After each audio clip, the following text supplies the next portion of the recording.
पलामू जिले में चौथी श्रेणी की सरकारी नौकरी की बहाली पर फिलहाल रोक लगा दी गई है। ये रोक मुख्यमंत्री हेमंत सोरेन ने वित्त मंत्री राधाकृष्ण किशोर की मांग पर लगाई है, जिन्होंने कहा कि बहाली में गड़बड़ी हो रही है और झारखंड को अपनी नई नियुक्ति नियमावली बनानी चाहिए। 13 जून को इसका विज्ञापन निकला था और आवेदन की आखिरी तारीख 5 जुलाई रखी गई थी। इस बीच कई छात्रों को लगा कि बहाली रुक गई है, लेकिन प्रशासन ने साफ किया कि प्रक्रिया जारी है और आवेदन अब भी लिए जा रहे हैं। अब तक 1935 छात्रों ने फॉर्म जमा किया है और 22,000 से ज्यादा पोर्टल पर रजिस्ट्रेशन कर चुके हैं।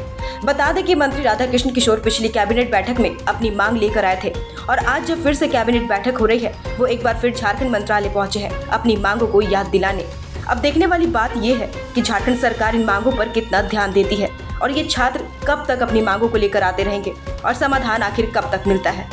हम लोग के देखिए, हम लोग आज कैबिनेट के बैठक के बाद जो आदरणीय मुख्यमंत्री जी बाहर निकले तो उस टाइम हम लोग ज्ञापन दिए मुख्यमंत्री जी को, और ज्ञापन देकर हम लोग बोले तो मुख्यमंत्री जी खुद बोले कि इसमें हम ध्यान है, हम इस पर त्वरित कार्रवाई करेंगे। लेकिन हम लोग यही मांग करते हैं कि त्वरित कार्रवाई कब करेंगे सर? आप हम लोग के पिछला भी कैबिनेट में हम लोग आए थे, उस टाइम भी आप यही बोले थे कि संज्ञान में है, लेकिन अभी तक कुछ भी हम लोग का डीसी मैम के यहाँ ऑफिशियल नोटिस नहीं आया है। तो हम लोग के बस यही मांग है कि इसमें जो है से 10th के परसेंटेज के न लेकर इसमें जो एग्जाम करवाया जाए और आप एग्जाम के लिए एक ऑफिशियल नोटिस हमारे पलामू डीसी के मैम के यहाँ एक ऑफिशियल नोटिस कार्मिक विभाग के लिए भेज दे।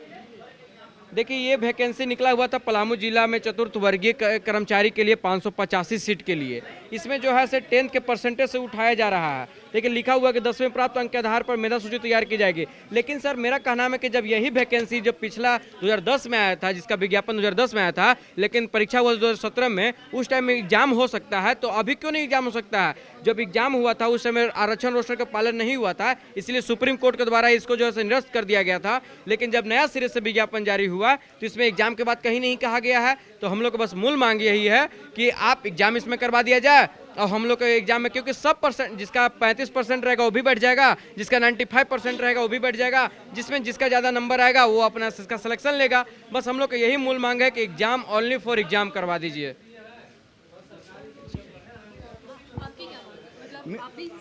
हाँ, सेम मुद्दे पे हैं हम लोग। अभी सीएम सर से मिले तो बोले संज्ञान में है, तो मतलब हम यही जानना चाहते हैं कि संज्ञान में कब तक रहेगा? जब मेगा सूची जारी हो जाए तो फिर हम लोग क्या करेंगे?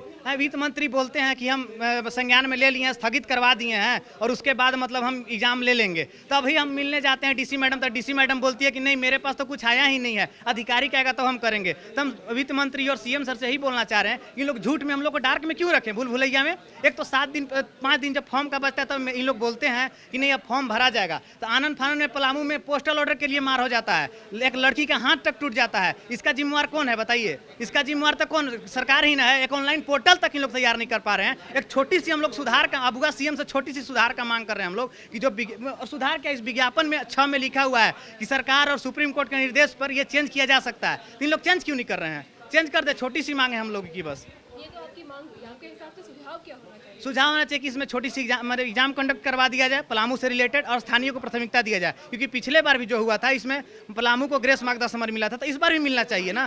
पिछले बार ही मिला था तो इस बार क्यों नहीं दिया दे रहे हैं इन लोग? बस ये मेरी छोटी सी मांग, एग्जाम कंडक्ट करवा दे और स्थानीय को प्राथमिकता दिया जाए। नाम बताइए। नाम मेरा विकास कुमार यादव है। मैं आशीष कुमार पलामू जिला से हूँ।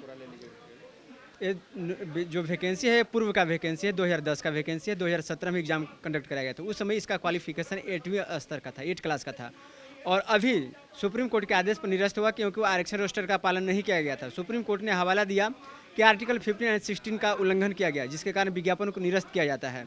उसके बाद पुनः नए सिरे से विज्ञापन निकालने का 6 महीने के अंदर भर्ती को कंप्लीट करने का आदेश दिया माननीय उपायुक्त महोदय समीरा एस को।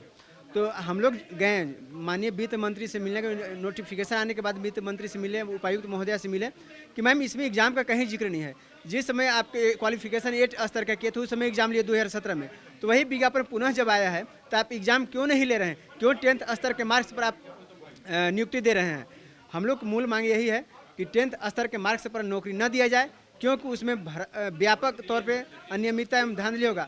उसमें आर्टिकल 50 और 16 का फिर उल्लंघन होगा, समानता का अधिकार का उल्लंघन होता है, क्योंकि हमारा संविधान यह निर्देशित करता है कि सभी को बराबर अधिकार मिलना चाहिए। जब बराबर अधिकार मिलना चाहिए तो जो मैं बताइए, जो पूर्व का जो एज ज़्यादा, जिनका एज है 35 वर्ष 40 वर्ष है, जिनका 45 वर्ष है, और आज के युवा जो अंडर 18 से ऊपर का है, 20 के अंडर के हैं, तो बताइए जब वो एग्ज़ाम में बैठते हैं, आज टेक्नोलॉजी का युग है, सब कुछ व्यवस्था हो चुका है, परीक्षा का पैटर्न बदल चुका है।